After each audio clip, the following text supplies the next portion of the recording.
American-born natives, who was at the front gate waving their passport, trying to get inside while we were on the phone, myself and Senator Markwayne Mullin, trying to get your State Department task force to let them inside. You're telling me you didn't leave them behind? My aircraft, who had 5 approved PPRs, which are prior permission required landings, to HKIA to rescue 28 Americans, was denied 5 times. I got 255 Americans out by myself before the State Department lifted a finger and did anything to bring a plane in. Meanwhile, other nations were already flying aircraft in and out, rescuing their citizens. That's 4802. not correct. I will also, it is correct, and the reason I know it's because I was there. Were you there, sir? I had an Were you there, entire sir? embassy there. You were not. Let's go ahead and start with that. There, and I've been there 12 times. How many Americans did you rescue, sir? Yeah. We've gotten How many many Americans did you out. personally rescue, sir? None. So when you say that the previous administration negotiated the Doha Agreement and therefore we were bound by it, that is complete and utter bullshit.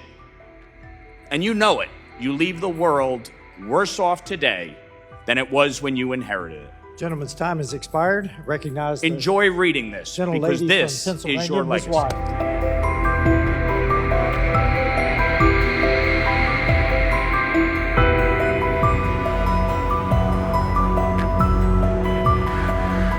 Secretary Blinken, are you familiar with USC 22, Section 4802? Please tell me. It's basically your obligation in order to try and protect and provide security and safety for American citizens. Mm-hmm. Now, in one of your statements, you said, we did not leave Americans behind. Well, see, unlike other members on this, I actually went overseas and was conducting rescues of Americans left behind in Afghanistan. I actually conducted the very first successful overland rescue of Americans that were left behind, which was Miriam and her 3 children. These are Amarillo, Texas, American-born natives, who was at the front gate waving their passport, trying to get inside while we were on the phone, myself and Senator Markwayne Mullin, trying to get your State Department task force to let them inside. You're telling me you didn't leave them behind? I'm telling you, Congressman, that we got every American out that we could, and when we got completed the evacuation, I said we're not leaving anyone behind. We're to keep doing this until we get every American who says they want to leave and identify themselves to us out. And as I you also said, though, 500 that between. I'm reclaiming my time. You also told Congressman Davidson that the U.S. government was not blocking aircraft. Is that correct? I have no knowledge of the U.S. government. Yet my aircraft, who had 5 approved PPRs, which are prior permission required landings, to HKIA to rescue 28 Americans, was denied 5 times, saying that it was at the behest of the Department of Defense and the Department of State to prevent us from coming in to rescue Americans. That was what was told to us over the radio from the ATC towers. But yet, to your knowledge, no one was being blocked. Let me tell you, that is a farce and it's a complete lie. I will also tell you that in a NEO, State Department does not take ultimate control once it is declared. It's the Department of Defense who actually is supposed to, yet your task force still try to hold operational control, which led to a lot of disruption, and that has been reported multiple times by commanders on the ground. Yeah, so I will tell you, I'm going to finish, sir. The other thing is that in Israel, a horrible incident occurred where over 1,200 people lost their lives. And yet the State Department had done nothing to come in and actually rescue Americans who had been left behind. How do I know that? Because the very first rescues conducted was on October 11th from Nazareth, Tiberias, and Haifa. How do I know it? Because I was the one who conducted them. 32 Americans that day, then into the West Bank, then into Jerusalem, then out towards Gaza. I got 255 Americans out by myself before the State Department lifted a finger and did anything to bring a plane in. Meanwhile, other nations were already flying aircraft in and out, rescuing their citizens. Again, another failure of 22 USC 4802. Not correct. I will also, it is correct, and the reason I know it's because I was there. Were you there, sir? I had an Were you there, entire sir? embassy there. You were not. Let's go ahead and start with that. There, and I've been there 12 times. How many Americans did you rescue, sir? Yeah. We've gotten how many many Americans did you out. personally rescue, sir? None, correct? So don't try and talk to me about ground truth. You couldn't even control what was happening in Afghanistan. Let's start there. The next thing I want to talk about is under your leadership, we have allowed Iran, the regime, to grow stronger than it's ever in its life. I'll give you some facts here. The Energy Information Agency said that Iran petroleum exports in Iran sold $144 billion in the first 3 years of your administration. Now, why is that number important? Well, because that is $100 billion more than what was permitted in the full 2 years of the Trump administration. You talked about we had to go forward with the Doha agreement. That was part of even though it was a conditions-based agreement, you couldn't prevent from pulling out of that. But you had no problem pulling out of Remain in Mexico. That's led to an increase in sex trafficking, fentanyl deaths, and illegal migrants. More angel families than ever. You had no problem, but again, you can't pull out of it, and trying to delist the Houthi rebels from a terrorist organization that now has resulted in 12% of global trade through the Red Sea being disrupted. Do you agree that delisting the Houthis as a terrorist organization was a good play? In terms of making sure that humanitarian assistance could get to the people of Yemen and that the Houthis were designated under multiple other So authorities, endangering American citizens while now that they're getting increased attacks as a result of your actual failures. And I can tell you with absolute clarity, sir, reclaiming my time, I can tell you with absolute clarity that Hezbollah got stronger while you were in office. Hamas was funded because of your failures to be able to impose necessary sanctions so that the Iranian regime couldn't continue to fund. I'm still talking, Mr. Secretary. You've had your time. You've had 4 years to destroy this nation. You and this administration. I will tell you with absolute certainty, sir, that America is better off with you not in office. That the Iranian regime will now finally start to weaken with stronger sanctions and with us being able to do our jobs for the Iranian people who are actually trying to lead a free democracy. I can tell you that Hezbollah, Hamas's leadership under Sinwar would not have been eliminated if they would have listened to Israel to what Biden had advised, which is ceasefire and stop. Hassan Nasrallah of Hezbollah would not have been eliminated if they would have listened to your leadership. And I can tell you right now that we are better off as a nation, we are safer as a nation, and our American citizens will be safer with you not sitting in that seat. Gentleman's With that, I time's yield back. expired. Mr. Thank Costa you is for your judgment. I recognized. wish you very good luck. Mr. Secretary, have you read this report in full? I have read the executive summary of the report. I haven't read the entire report yet. Okay. I've read the executive summary. I hope that you will take this copy with you on your flight to the Middle East and read it, because this is your legacy. This is your legacy. Starting with the disastrous withdrawal in Afghanistan that resulted in the death of 13 U.S. service members, creating 13 Gold Star families.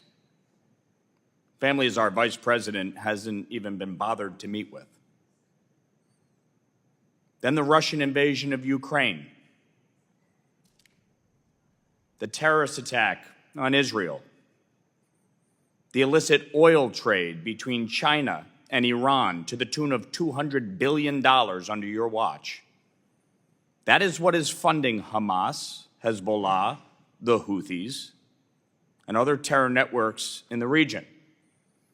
China threatening Taiwan. This is your legacy, and this stems from this disastrous withdrawal. So I hope you read the report in full and reflect upon that. You talk about the Doha agreement. It's conditions-based. This administration had no problem reversing policy decisions that it disagreed with President Trump on. In fact, Joe Biden revoked 94 executive orders to open up our southern border and create an absolute calamity. 70,000 Americans die every year from fentanyl overdose, as this administration has allowed fentanyl to pour into our country. Drug trafficking, gangs, human trafficking, women and children being sold into prostitution, not a care in the world.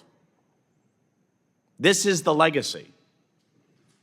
So don't sit here and tell us, having not read the report, that you disagree with it or it's not true, saying to my colleague from Florida, oh, it's not true, we left people in Israel after October 7th. It most certainly is. I had constituents calling in a full-fledged panic, and we called the State Department and we're told there is nothing we can do. Don't tell us that that didn't happen. This administration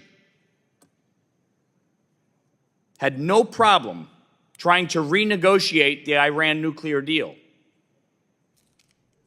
No problem lifting sanctions on Iran, allowing for the illicit oil trade. So when you say that the previous administration negotiated the Doha Agreement and therefore we were bound by it, that is complete and utter bullshit. And you know it. You absolutely had the ability, based on the conditions on the ground,